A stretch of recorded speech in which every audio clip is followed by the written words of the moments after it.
Hello everyone and welcome to another high-elo game of Age of Empires. Today we're LOLing at how bad the Oscars were as DauT, playing as the blue Gurjaras, prepares to take on Sebastian 2002, playing as the red Britons.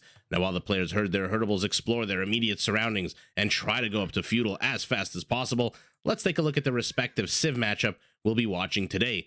Now, the Gurjaras are a civ that focuses on man's other four-legged best friends, the horses, the camels, and the elephants. Gurjara camels and elephants are created faster. All of their mounted units deal extra bonus damage, progressively starting in feudal. Their camel line units and elephant archers can be upgraded to make them harder to kill with a big ol' boost to their melee armor, and their first unique unit is the absolute bane of every archer civilization. Might be a big issue here for Sebastian. I am, of course, talking about the Shravamsha Rider, a super fast, versatile cavalry unit that can actually dodge enemy projectiles in a feature that actually resets every 20 seconds.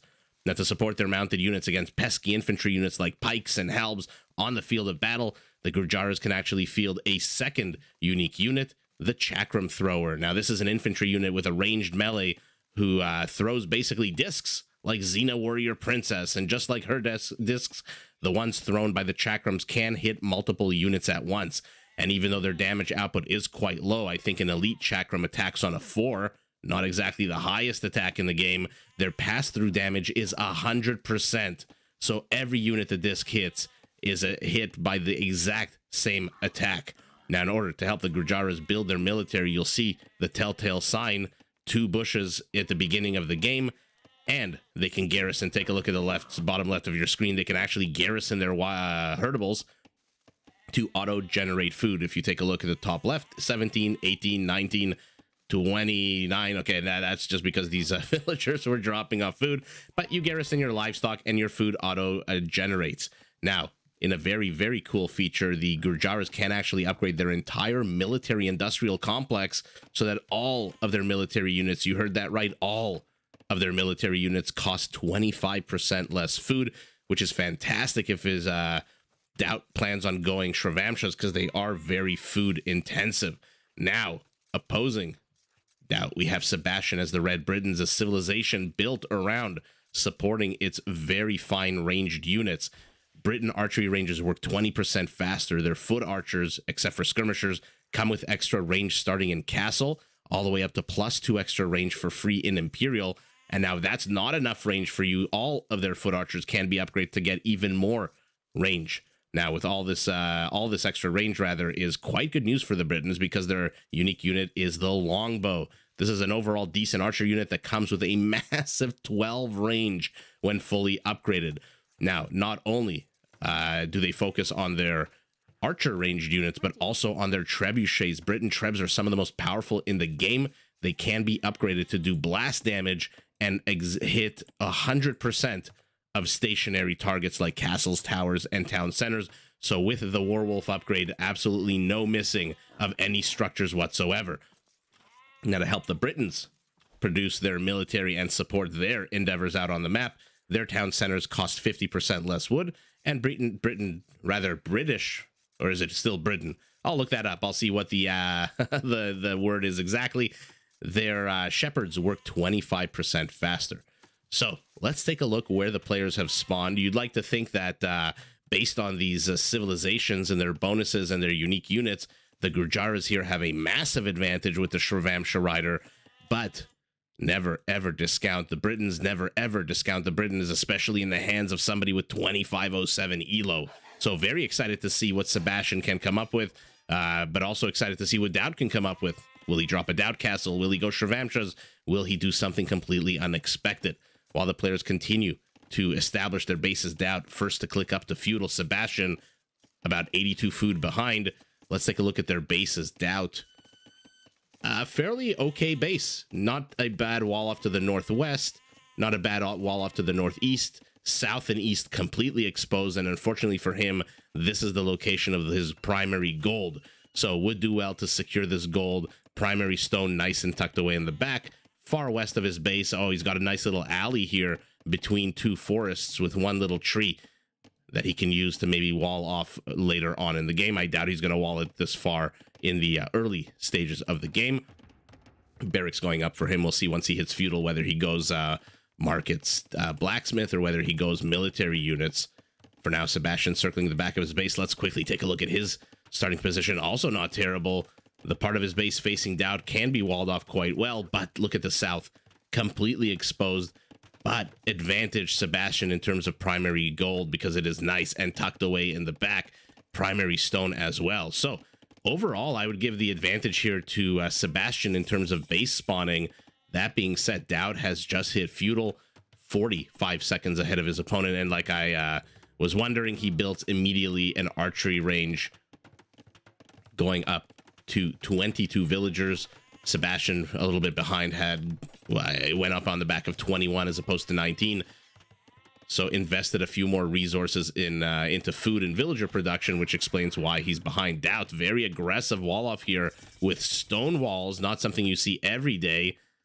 And let's see what he's explored of the map. Let's see what he's seen. So he sees that there is still a gap here. It would be interesting to see, because he hasn't fully explored. Will he wall it off here, or will he attempt to wall off the cliffs here, the cliffs of Dover, let's call them, because, you know, anything Britain, you have to reference those white cliffs of Dover. Militias, what are they getting? 0 kills on them so far. 1 villager luring them in while a skirmisher and a camel take away their HP. Camel should be able to get these. Not too sure why he's running away. There you go. Our Briton also hitting feudal. What is he propping down? 2 archery ranges. Okay. Let's see what he's producing. An archer, 2 skirmishers. Excuse me. Let's see if we're going to see a nice old-fashioned ranged war here. Okay. I thought he was going to wall it off here. Instead, DauT walling it off here.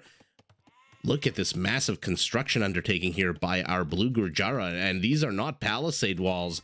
He knows that if he puts up palisade walls, those Briton archer units are just going to absolutely make their insert themselves into there with ease when you've got a clump of, 8, 9, 10 of these incredibly long-ranged Briton archer units. It's very easy to knock down palisade walls. This is not a cumin player. Oh, beautiful placement of a gate here. Saw the army coming, immediately walls it off. But how much HP will it get? Oh, this is very unfortunate for him. I was right about to say that he's not the cumins, so he doesn't get the extra HP on his palisades. So walls are a very, very good idea, but this whole part's still open to the north.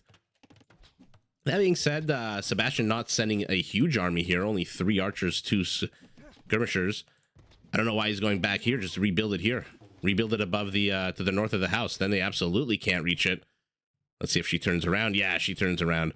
Not too sure about using the house as part of the wall off, though. More and more Briton units streaming by.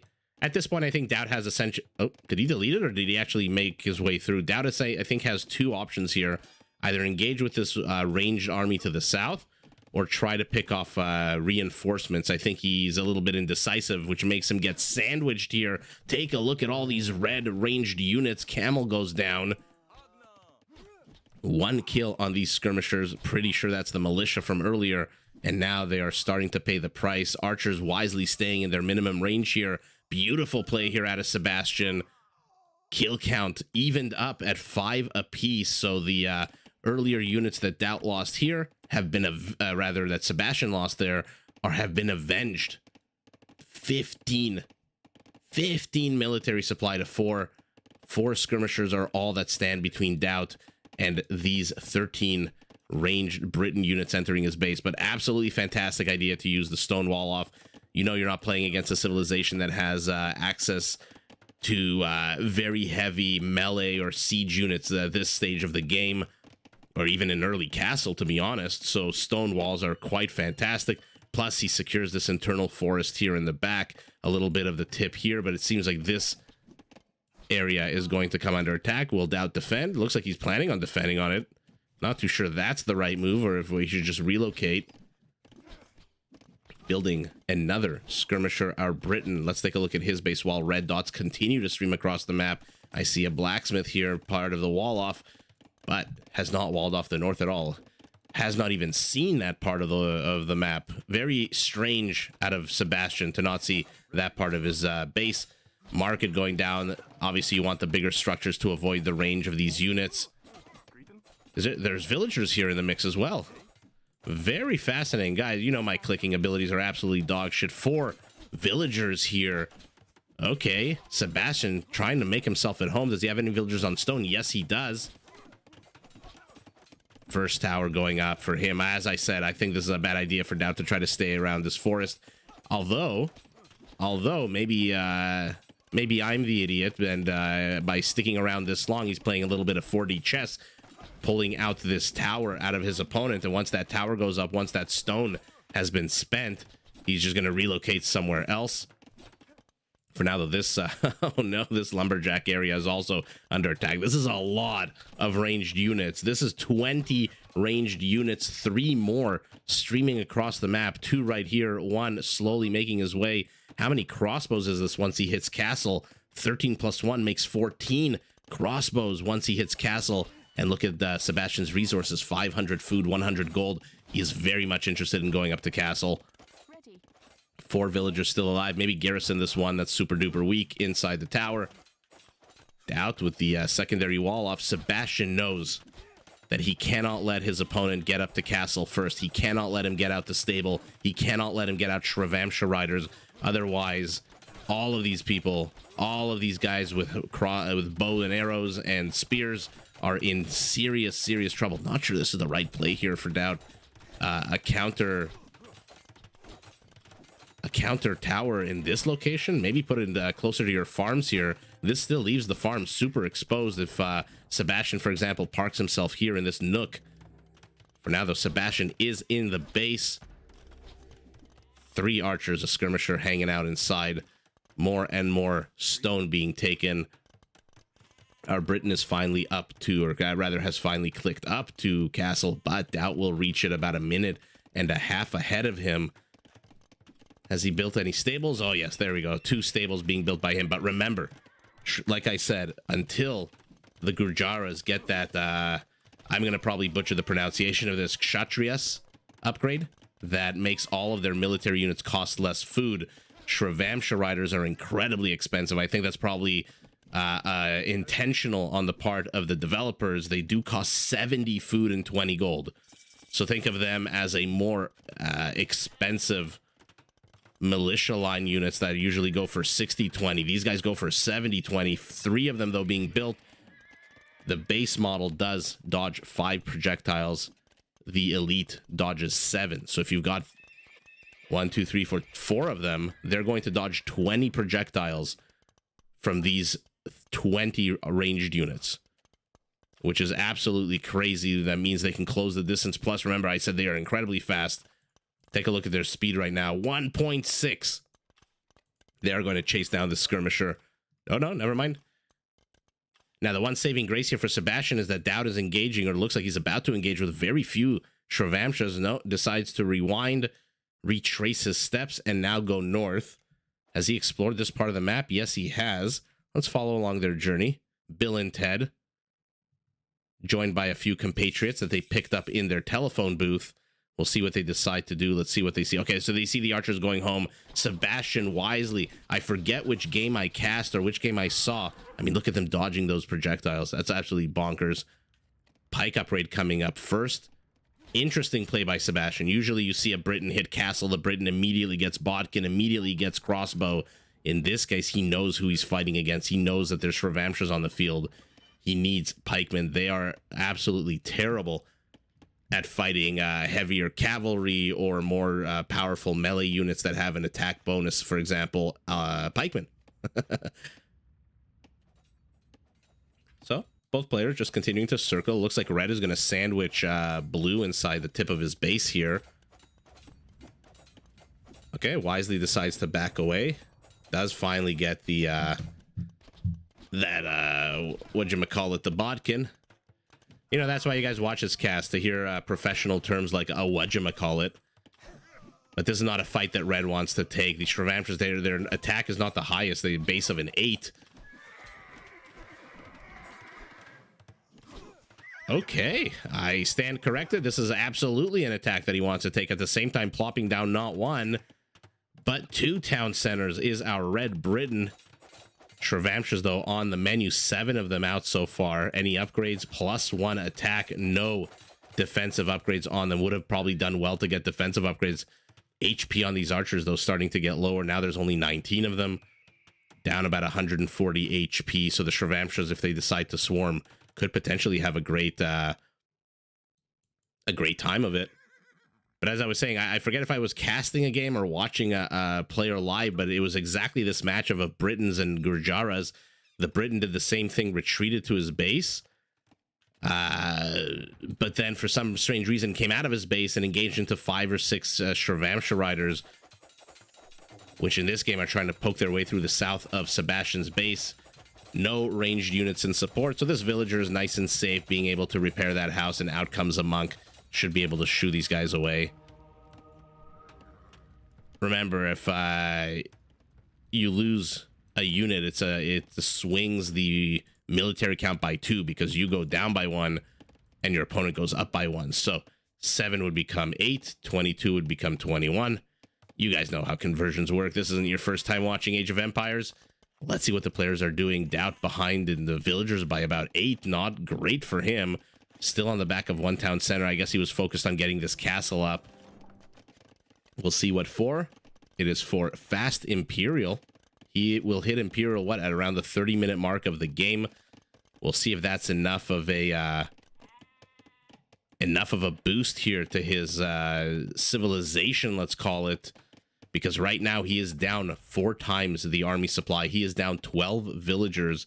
He is rushing to Imperial on the back of 7 Shrevamshas. We'll see what he intends to do. And there's that upgrade at the top left of your screen that makes them cost 25%. It makes everything cost 25% less food. And husbandry. Oh, I want to click on them. Take a look at how fast they get once husbandry is researched. Look at 9 seconds at where my mouse is at the bottom left of your screen. Even though there is a bit of a potential battle here. Here we go. 1.76. Look at them. Look how fast they move. That's absolutely bonkers. But finally getting some defensive upgrades for his Shrevamshas is DauT. Let's see if he's producing more. Yeah, he's finally producing more, because they are, again, 25% cheaper in terms of food. Does not affect the gold cost. But I'm starting to worry here for DauT. He's now 20 villagers behind. The saving grace here, okay, gets the monk. We'll get the other monk. 1 Shrevamsha dies. 1 Shrevamsha dies for the troubles, but 1 Shrevamsha for 2 monks. Not bad here. But as I was about to say, the saving grace for DauT is that these archers are still just archers. They are not crossbows. They have that really, really annoying Briton range that they automatically get. But besides, okay, never mind. In 20 seconds, they're going to be crossbows. Somehow DauT smelled it. Somehow DauT knows. He brings some reinforcements and swarms these Briton archers before they can become crossbows in exactly 4 seconds. But the majority of them are now dead. Army supply down to 18. More reinforcements, though, blocking the palisade gate. Another monk goes down, but not before getting a convert. We've got our first 2 Briton Shrevamsha riders. You absolutely love to see it. And now DauT has to retreat his army supply down from 10 to 8. At least here on the field of battle, seems to have an extra or rather an extra monk somewhere. Elite Shrevamsha riders. Once he gets that, remember, they'll be able to dodge 7 projectiles each, which means 8 times 7 is 56 projectiles they'll be able to dodge. They will swarm over this half health, almost half health Briton convoy of crossbows. Okay, they are elite. 1 does die immediately, but 2 reinforcements from the back. Let's see how Sebastian handles this. Pike are a good call here, but unfortunately they're stuck in a traffic jam in the back. Shrevamsha's focusing on Shrevamsha's. Red has held this pretty damn well, using what few melee units he has. How many crossbows left? 13 crossbows left, but in comes a Treb. But unsupported. Now we're going up to 15 Shrevamshas. Has he built more stables? Our blue Gurjara, yes he has, going up to 40. What is red building? Barracks. Not a bad play. He's already got how many barracks? Wow, this is a lot of barracks. 7 out of our red Briton. Kudos to him. Not a lot of times you see a player, you know, when players get kind of, how do I say this, mentally double down on an army composition. It's very hard sometimes for them to, oh my god, is he trying to convert a pike? Yes, he is. Unsuccessful. He takes, looks like he disengaged, and looks like he will lose that monk. But yeah, sometimes when players double down on a certain army composition, it's incredibly hard to dislodge them from that. Pikes should be able to tickle away, if not at least kill. Never mind, turn around, get the shot. Oh, the Shrevamsha should not be taking this fight. Even if they survive, their HP is going to be absolutely terrible. Only one monk left to heal them, and now they're running away again. But Sebastian pivoting brilliantly. Double the population of his opponent, 140 to 71. DauT rushing a little bit too quickly to Imperial on the back of very little army. But as I was just saying before I interrupted myself 19,000 times, kudos to Sebastian for switching up his army composition. DauT probably expected a lot more archers. What he didn't expect is 25 freaking pikemen. The problem for our Briton is the second unique unit of the Gurjaras is an infantry killing absolute wrecker of a unit. The Chakram thrower. Okay, trying to break this out, but again, no ranged units here. So this house, even though it goes down, it'll get secondary walled off with another house. But if Chakrams are introduced into this game, it's going to be very problematic for all of these pikemen.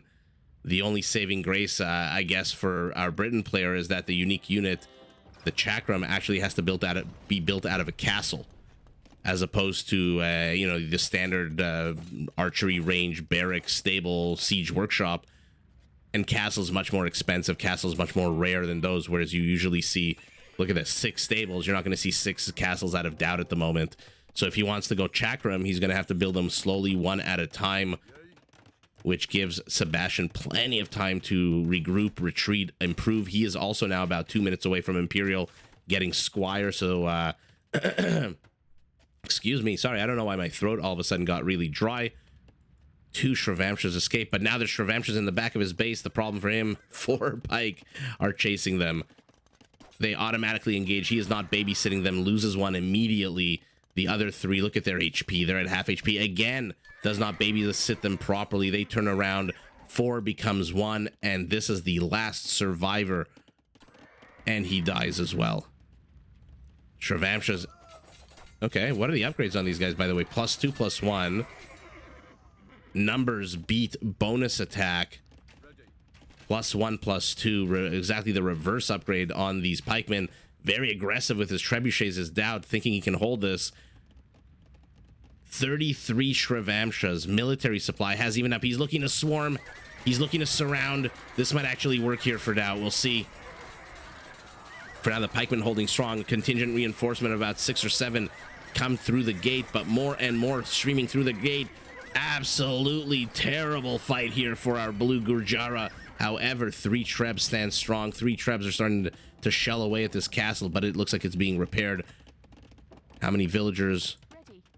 Not that many villagers repairing it. Oh no, you are going the wrong way, Trebuchet. You are going straight into the arms of a longbowman. And this is what I was talking about. You go heavy on the infantry. Gurjaras just pivot to Chakram throwers. Although sending them out one at a time may not be the ideal situation here. Now, pike have become halberdiers, +32 attack against cavalry, and now DauT is in serious trouble. These move a little bit faster than normal. Already have caught 1 Treb. Oh, I would not reveal your Chakrams this early. Oh, this is a mistake here by DauT, I think. Look at them. Oh, they can destroy. 3 of them have managed to get the health on these 6 halberdiers down to half with only 1 volley. I think DauT revealed the Chakrams a little bit too early. He's going to give his opponent an opportunity to know what he's building and respond. He is building more crossbows. This 1 longbow. You love to see longbows, but you usually don't see longbows. I think players who play Britons generally favor arbalests. Just because, again, I suspect they're built from archery ranges, so you can build 10, 11, 12 at once, as opposed to, you know, usually from your 1, 2, 3 castles, you're not building the quickest amount of units. Shrevamshas have to engage. Sebastian doing an absolute fantastic job so far of zoning out these Shrevamshas. I call them the bane of every archer civilization. I still stand by that. But my goodness, is Sebastian countering them with random clumps of halberdiers everywhere and anywhere. Brilliant play out of our Red Briton. Let's take a look at his base. I'm going to zoom out. Apologies to anyone on a smaller screen. 4 archery ranges, 9 barracks. Where's this 9th one being produced? Oh, no, it's not being produced. It's literally 42 HP away from dying. Probably took a bunch of treb shots to the face. DauT, with a few wall-offs here, has ensconced himself in the base with only 6 stables. Okay, finally a second castle, some more mining camps by him. He is desperate. He needs resources. His stone is low. His gold is low. And what is he going to do? Continuing to build chakrams. Where is he spawning them to? Okay, the back. Good idea for him, but now red is an Imperial. Red is going to get out those juicy trebs. Shrevamsha is not being babysat here by DauT. I don't think there's a way in, or unless there's a gap between the... Is there a gap between these two houses? Let me know what you guys think. Is this a gap or is this just on a hill? But he pivots south, finds a way to get in. Again, Shrevamsha is not the highest attack, base attack for them. Do manage to get 2 kills. And now the Red Briton army pivoting west. He suspects something is going on here. Has not seen it yet. May run into a face full of arrows from this castle. Yes, and now he discovers there's a castle, immediately retreats. Where is his treb? Okay, it went back to this center-placed castle here. Okay, yeoman being researched for our Briton. So extra range on the ranged unit, all foot archers. I think it even affects skirmishers. Not that he has any skirmishers, just a little quick aside. Now red. I love that red is on the map with these small groups of halberdiers, small groups of units. This is optimal Briton play. You do not want to fight your army versus the Gurjara army, because then you'll be dealing with Shrevamshas. And look at this. If we see an engage, look how quick these halberdiers melt against these Shrevamshas. Oh, man. They are missing a lot of shots, but take a look at the dead bodies littering the ground here. These poor chakram throwers. What is attacking you? A crossbowman. Oh, with just 11 range. Oh, you know, just a basic crossbowman with 11 range. Uh-oh. Uh-oh, 12 villagers. Okay, never mind. Now red not babysitting his attack force. Missing these 12 villagers. A wolf joins the chat. You know how much I love the wild beasts of the field attacking the units. Unfortunately for Mr. Wolf, this villager with loom is going to absolutely wreck him. And now we've got Briton Arbalests with 11 range out on the map. What does blue have? Elite chakrams on the way, so their attack will go from 3 to 4. We'll see if that has any impact. No reason to really respond to these Arbalests here. Finally, the pike, the halberd. No, I mean, he sees it. He sees them mining. Instead, decides to go straight into a castle. But this castle very much under attack. Oh no, loses a treb. Should lose this other one as well if red commits to it. Instead, committing to chakram's not a bad idea. Okay, 3 Shrevamshas are going to do absolutely jack. Oh my god, how disgusting was that? And how disgusting is this? Never ever discount the chakrams out of any battle if they can close, if they with their shittier range, 6 range. Oh, they can demolish. Look at what they're doing. Oh, and red is lining up his units. Why are you lining up your units perfectly here for blue? Oh, what an absolute disaster for Sebastian. I say disaster. He's still 3 times the army supply ahead of his opponent. He's still poking and prodding away at this gold pile here, but those chakrams, oh, disgusting. What a huge loss here for red, losing a shit ton of arbalests, now pivoting to cavaliers. Okay. Sebastian, quite a versatile, from archers to infantry to cavaliers. He's got 2 monks. I don't know where the monks are. I clicked on them. It took me for some reason to this gate. Has he collected any relics? Yes, he's collected 2 relics. And now the battle is very much in the front of DauT's base. He's gonna try to get this treb. Oh, the chakrams come in though and get them. Now though, the chakrams have to be careful. There are now a buttload of arbalests, 26 of them here, 3 more being annoying, And look at this spine of outposts ending here at this mining camp.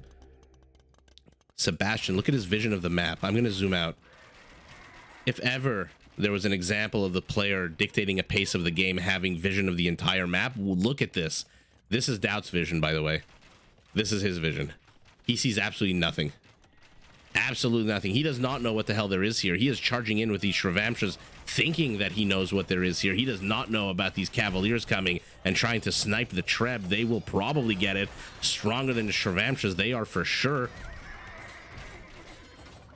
But again, never discount Gurjaras, especially when you keep lining up your units. But finally, cavalry coming. No attack bonus at all against cavalry, but Shrevamshas should be able to tank here. And they get a Treb. Now they need to pivot south, get the last Treb, or the second last Treb. But you have to retreat. You can't enter into 2 castle zones. HP on these guys absolutely terrible. 50. 1 Treb left for red. It is sneaking around the back of this castle just when blue thought that he expended enough resources here to try to kill the Trebs. 1 more pops out and is going to start shelling away, probably at this tower, at the barracks, at the archery range. Dealer's choice. I say all 3. He goes for the 1 I don't mention, and now DauT is in some serious trouble. Shrevamshas need to run away, but there is no more static defense left once this town center falls. He has not built a second town center. Okay, Chakrams show up, should be able to at least push back this attack, but now look at this. Loses his gold mining. How many on gold? Now he's got 3, 2 on gold. I don't even know where the hell he has 2 on gold. No, the 0 is because he quit. He GG'd. Wow, an absolute incredible clinic here by our Briton player, pivoting twice, 3 times. Twice. From range to infantry to cavaliers. Absolutely stunning game here out of Sebastian. Takes the W. Let's take a look at the kill count. Not terrible at all for a 50-minute game. Sebastian killing 256, of which about 50 were villagers. Thank you to their super duper long range units. DauT, though, brilliantly building these stone walls. If these were palisades, I mean, it sucks that he didn't continue walling it off, but if these were palisade walls, he would have been in serious trouble much earlier on in the game. DauT, though, himself killing actually more military, even though the overall number is low. He's killed fewer villagers, making his military kill count much higher. 152 Shrevamshas, 120 Arbalests. APM here peaking for Sebastian. DauT playing a bit more of a relaxed game. Let's see how bad economic played a role. Oh, God. Oh, my goodness. Relic gold not really playing a huge difference, about 600, 500 or so resources difference. But take a look at this. This is the problem. Remember earlier on when I was talking about how DauT had, he was 20 villagers behind. Take a look at the villager count now. I mean, this is after, 5-10 minutes of harassment, but this was in the 60-70 range. 123. Sebastian just out-manning, literally out-villagering his opponent. More than twice the wood, 8,000 more food, gold 4,000, and more than double the stone. Sebastian. So Sebastian here playing the game of his life here. I was really afraid for him when 30 Shrevamshas showed up and surrounded his pike, but with reinforcement out of how many freaking barracks, just goes to show you, you need that military industrial complex. Had he had 2 barracks, reinforcements would have, instead of having 6 reinforcements, probably would have had 3. And then instead of the 2 that followed, probably would have 0. And then those Shrevamshas would have had a much better time killing those pikemen at the time. But wow, what an absolute crazy game here out of Sebastian. Again, DauT with that game sense that comes with 2,500 plus Elo, wisely and presciently walls his entire base off with stone walls. Brilliant move here. Absolutely brilliant. Did not do any wall off in Dark Age. Instead, waited until he hit feudal, got those stone walls. But ultimately, Sebastian, again, guys, I'm going to show you. Take a look at the map vision. he sees the entire, it looked like a mushroom. It looks like almost like a Super Mario mushroom. The only thing he doesn't see is the inside of DauT's base, which is what, like, I don't know, 10, 20% of the map. This is DauT's vision right now at the end of the game. Look how little he knows, how little he sees. He doesn't know what's about to hit him. He sees the army right in front of him, but he absolutely does not know that there's even more barracks being built. He sees the one, I guess, but 3 more barracks being built, loses control of his gold, loses control of the stone, has enough decent resources in terms of gold, 600. I guess you could stretch that if you wanted to, but no response to the Arbalists, no response to the Cavaliers, no response to 40 Halberdiers being built, unless you count these guys. How many kills on them so far? 36. Not bad for 15 units only. And so Sebastian, with the crazy pivoting, with the crazy impressive changing of army composition to suit whatever DauT was throwing at him, surrounds his opponents, sees the entire map, knows exactly what his opponent is building, builds the perfect counter to it. Even though, again, in the beginning of the game, I said I favor, I think, the Gurjaras in this Civ matchup, but that just goes to show you how much more it depends on the actual players, on the strategies, on their spawning location, and on the actual APM and decision-making that happens in the game as opposed to the actual units themselves. Of course, it doesn't hurt to have Arbalists with 11 range. You know, doesn't hurt at all. So, wow, impressive, despite a strong attempt here by DauT to use all of his civilizational advantages, Shrevamshas to get rid of archers, Chakrams to get rid of infantry. Sebastian takes the big W, but GG to both players. Did you enjoy this video? Check out these other clips and make sure to subscribe and enable notifications so that you're notified of my latest uploads.